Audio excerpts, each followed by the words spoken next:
اس نے کہا، روم کے بادشاہ نے، بندہ ضائع کرنے والا نہیں، وزیر نے کہا بادشاہ سے، اس نے کہا کیا کریں؟ کچھ ایسا کریں کہ یہ معاذ اللہ ہمارے دین میں آ جائے۔ اور قرآن مجید نے واضح کہہ دیا ہے کہ یہودی اور عیسائی تم سے راضی نہیں ہو سکتے حتی تتبع ملتہم، جب تک کہ تم ان کے دین کی پیروی نہ کرو، ان کو کسی طریقے سے معاذ اللہ عیسائی بنایا جائے۔ تو بادشاہ کہنے لگا دو تین چیزیں ہیں جس سے کوئی بندہ بھی خریدا جا سکتا ہے، کر لیتے ہیں بات۔ نبی پاک علیہ السلام کی جو محبت ہے نا، وہ انسان کے لیے زندگی کو آسان کر دیتی ہے۔ حضور سے پیار ہوتا ہے نا تو بندہ نفرت کرنی ویسے ہی چھوڑ دیتا ہے۔ حضور سے پیار کرتا ہے، ہرس ہوس لالچ ویسے ہی نکل جاتا ہے۔ جب حضور سے محبت ہو جاتی ہے، نماز پڑھنا، درگزر کرنا، درود شریف پڑھنا، قرآن پاک پڑھنا، دین کی خدمت کرنا، حتیٰ کہ جان دینا بھی آسان ہو جاتا ہے۔ نبی پاک علیہ السلام کی محبت انسان کو کبھی بھی پریشان نہیں ہونے دیتی، الجھنے نہیں دیتی، تازہ دم رکھتا ہے حضور کا پیار۔ شرط یہ ہے کہ محبت صحیح ہو، اصلی ہو، باطن میں ہو۔ یہ آپ کو، آپ کے ذہن کے اندر کبھی بھی کسی بدبو کو نہیں آنے دے گی، طبیعت کو تازہ دم رکھے گی، سکون میں رہیں گے۔ لیکن نبی پاک علیہ السلام کی محبت کے کچھ تقاضے ہیں، ان تقاضوں کو سمجھنا پڑے گا۔ بالخصوص امت اس وقت جس جگہ پہ کھڑی ہے، آپ دیکھیں کہ اتنی بربریت اور اس جیتے جاگتے دیکھتے ماحول میں کہ جس میں ہر چیز کیمرے کی آنکھ دیکھ رہی ہے، اس میں اس قدر زیادہ اسرائیل کی جارحیت، اس کے جواب میں دو تین تازیانے ہیں وہ سمجھنے والے۔ ایک ہے کہ میں کوئی جذباتی بات کروں گا، آپ اس کی تائید کر دیں گے۔ ایک ہے کہ پہلوؤں پر غور کرنے کا وقت ہے کہ اتنے کٹھن ماحول میں بھی اگر مسلم امہ کے لیڈر بیدار نہیں ہو رہے تو آپ کو پس منظر سمجھنا پڑے گا کہ ہم نے نبی پاک کی محبت کے تقاضوں کو نہیں سمجھا۔ حضور سے محبت ہے نا تو پھر نبی پاک کو تو سادہ طرز زندگی پسند ہے، حضور کو تو پسند نہیں ہے۔ اللہ کے محبوب نے تو دعا مانگ کے فقیری لی اللہ تعالیٰ سے۔ آپ کو پتہ ہے جب بندہ بہت زیادہ آسانیوں میں چلا جاتا ہے، بہت زیادہ اس کے پاس سہولیات ہو جاتی ہیں، اس کا مرنے کو دل نہیں کرتا۔ خود نبی پاک علیہ السلام نے فرمایا قیامت کے قریب کافر تم پر جھپٹیں گے جس طرح بھوکے لوگ کھانے پر جھپٹتے ہیں۔ حضور کیوں، ہم تھوڑے ہوں گے؟ فرمایا نہیں، تمہیں دنیا سے محبت ہو جائے گی اور موت تمہیں بری لگے گی۔ اتنے بڑے بڑے بنگلے، عالی شان محلات، کس کا چھوڑ کے مرنے کو جی چاہتا ہے معاذ اللہ۔ نبی پاک کی محبت کا تقاضا سمجھو، ایسا نہیں کہ وہاں دولت آئی نہیں۔ حضور تو فرماتے ہیں کہ اللہ نے خزانوں کی کنجیاں میرے ہاتھ میں رکھ دی ہیں، لیکن میں نے عرض کیا مالک ایک وقت روٹی دینا اور ایک وقت کا فاقہ دینا۔ کنجیاں خزانوں کی اللہ نے دی۔ جب تک آپ اپنا طرز زندگی، یہ جو بہت دنیا کا پیار ہے نا، بہت زیادہ مرنے کی ہرس، یہ بہت زیادہ جینے کی ہرس تو اللہ تعالیٰ نے قرآن پاک میں یہودیوں کا طریقہ بیان کیا کہ وہ کبھی مرنے کی تمنا نہیں کریں کیونکہ جینے کی ہرس رکھتے ہیں۔ نبی پاک علیہ السلام کے غلاموں، طرز زندگی جب تک سادہ نہیں ہوتا اور جب تک یہ دنیا کے جھمیلوں سے کسی کو دولت دے کر پیچھے کر دیا جاتا ہے، کسی کو عہدہ دے کر چپ کرا دیا جاتا ہے، کسی کو اقتدار دے کر چپ کرا دیا جاتا ہے، رسول اللہ صلی اللہ علیہ وسلم کے سچے غلام، انہیں ایک بات کی سمجھ آ گئی تھی کہ ہمیں ہمارے رب نے کہا ہے قُلْ إِن كُنْتُمْ تُحِبُّونَ اللَّهَ فَاتَّبِعُونِي يُحْبِبْكُمُ اللَّهُ۔ اے محبوب آپ ان سے فرما دیں اگر رب سے محبت کرنا چاہتے ہیں تو آپ کی پیروی کریں، اللہ خود ان سے محبت فرمائے گا۔ جب رب بھی ان کا ہو جائے گا، جب رب بھی ان کا کی محمد سے وفا تو نے تو ہم، یہ جہاں چیز ہے کیا، یہ لوح و قلم تیرے، اس کا کیا مطلب ہوا؟ لوح و قلم، قلم لکھتی ہے نا تقدیریں، مقدر فیصلے، تو لوح و قلم تیرے ہیں، اس کا مطلب یہ ہے کہ پھر رب کریم تیرے اوپر فضل کرے گا، اور وہ جن فیصلوں کی امت کو دیانت سے چاہت ہے، اللہ اپنے فضل سے وہ فیصلے فرمائے گا۔ جب تک زندگی حضور کی غلامی کی طرف نہیں جاتی، وہ اللہ تعالیٰ کی تائید نہیں پاتی۔ حضرت عبداللہ ابن حذافہ رضی اللہ تعالیٰ عنہ کو رومیوں نے قید کر لیا تھا، اور جب رومی آپ کو قید کر رہے تھے، پکڑ رہے تھے، جنگ میں کچھ موڑ ایسا آ گیا کہ بظاہر مسلمانوں کے قدم پیچھے ہٹ رہے تھے۔ 1000 آدمی نے، 100 آدمی نے مل کے آپ کے گرد گھیرا ڈالا اور بڑی مشکل سے آپ کو گرفتار کیا۔ جب بادشاہ کے سامنے لے گئے نا، تو بادشاہ سے اس کا سپہ سالار کہنے لگا کہ بندہ ضائع کرنے والا نہیں۔ یہ بات سمجھیں آپ، ہماری طبیعت کے مطابق جو بندہ پورا نہیں اترتا ہم ضائع کر دیتے ہیں۔ حالانکہ اگر آپ کو مخالف صف میں بندہ کام کا نظر آئے تو آپ غور فرمائیں کہ یہ ہمارے قافلہ محبت میں کیسے شامل ہو سکتا ہے، اس کے لیے جد و جہد کریں تاکہ اس سے کام لیا جا سکے۔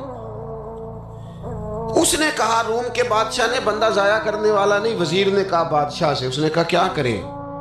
کچھ ایسا کریں کہ یہ معاذ اللہ ہمارے دین میں آ جائے۔ اور قرآن مجید نے واضح کہہ دیا ہے کہ یہودی اور عیسائی تم سے راضی نہیں ہو سکتے حتی تتبع ملتہم، جب تک کہ تم ان کے دین کی پیروی نہ کرو، ان کو کسی طریقے سے معاذ اللہ عیسائی بنایا جائے۔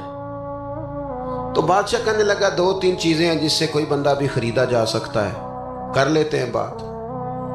اس نے سب سے پہلے حضرت عبداللہ ابن حذافہ سے کہا کہ جتنے پیسے آپ کہیں گے آپ کو ملیں گے، آپ اس دین میں آ جائیں معاذ اللہ۔ تو حضرت عبداللہ ابن حذافہ نا، کچھ لوگ بڑے سیانے ہوتے ہیں، بردبار ہوتے ہیں، بعض باتوں پر غصہ نہیں کرتے، ہنستے۔ حضرت عبداللہ ابن حذافہ ہنس پڑے، فرمانے لگے تجھے کس نے بادشاہ بنایا؟ تو بڑا بیوقوف آدمی ہے۔ اس نے کہا کیا مطلب؟ فرمانے لگے نادان، میں تو تلوار لے کے میدان میں آیا ہوں، مجھے دولت کمانی ہوتی میں تجارت کرتا، میں تجارت نہیں کر رہا، میں تو شہادت کے لیے نکلا ہوا ہوں، اور تو مجھے کہہ رہا ہے پیسے لے لے، کو عقل کی بات کر۔ اس نے دوسری بات کی، اس نے کہا کہ میں بادشاہ ہوں، میرے نیچے جتنے بھی عہدے ہیں، وزیر، مشیر، وزیر خزانہ، جو آپ عہدہ کہیں گے آپ کو دے دیا جائے گا، آپ اس طرف آ جائیں۔ تو حضرت عبداللہ ابن حذافہ کہنے لگے پھر کہتا ہوں تو بڑا نادان ہے۔ فرمانے لگے میں حضور کا صحابی ہوں، اور صحابی ہونے سے بڑا عہدہ دنیا میں ہے ہی کوئی نہیں۔ صحابہ وہ صحابہ جن کی ہر صبح عید ہوتی تھی، خدا کا قرب حاصل تھا، نبی کی دید ہوتی تھی۔ کہا تو مجھے لالچ دے رہا ہے۔ اب انہوں نے ایک نئی چال چلی۔ وزیر کہنے لگا کہ میں ایک اور طرح سے معاذ اللہ کوشش کرتا ہوں پگھلا دینے کی۔ آپ اندر کمرے میں قید تھے تو وہاں ایک خاتون کو بنا سوار کر بھیج دیا گیا۔ دوستو یاد رکھنا، تگڑا اور مضبوط جوان پتہ کون ہوتا ہے؟ جس کی نظریں پوری طرح اس کے کنٹرول میں ہوں۔ یہ علامت جوانی ہے۔ جس آدمی کا پوری طرح، 2 لوگ دنیا میں کبھی کوئی کارنامہ سر انجام نہیں دے سکتے، ایک جو حرام کھاتا ہو، ایک جس کی نظر ناپاک ہو۔ محمد بن قاسم جب یہاں آئے تھے نا،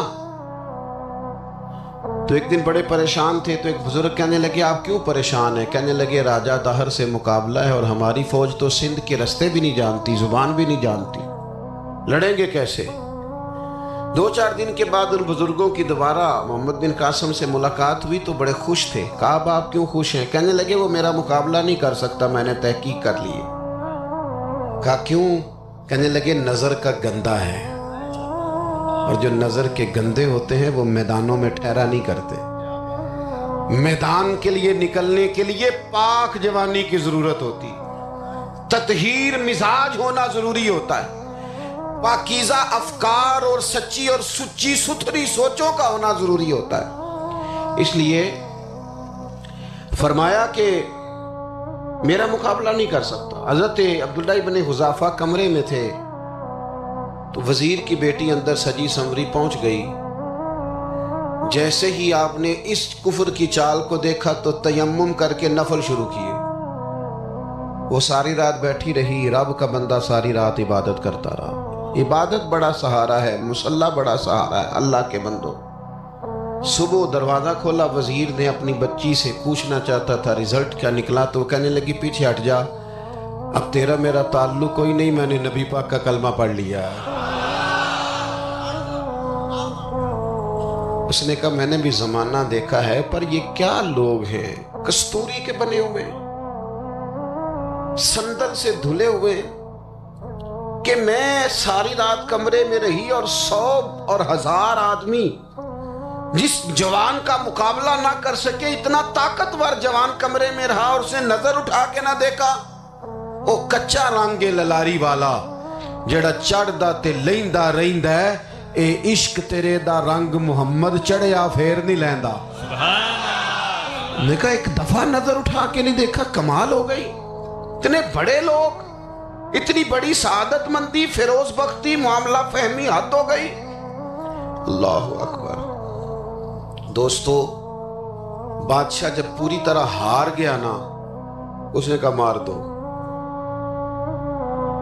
تیل گرم کیا ایک کڑاہی میں، اور جب آپ کو اس میں ڈالنے لگے تو آپ کی آنکھوں میں آنسو آ گئے.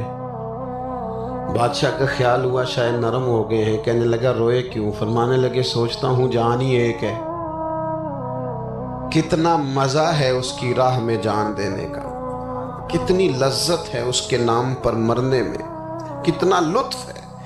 جے تو چڑھیا اتے دار بھی نہیں، تے جے تو وکیا عشق بازار بھی نہیں، تے ایڈا سستا سودا پیار بھی نہیں، تے ایڈا سستا لبدا یار بھی نہیں.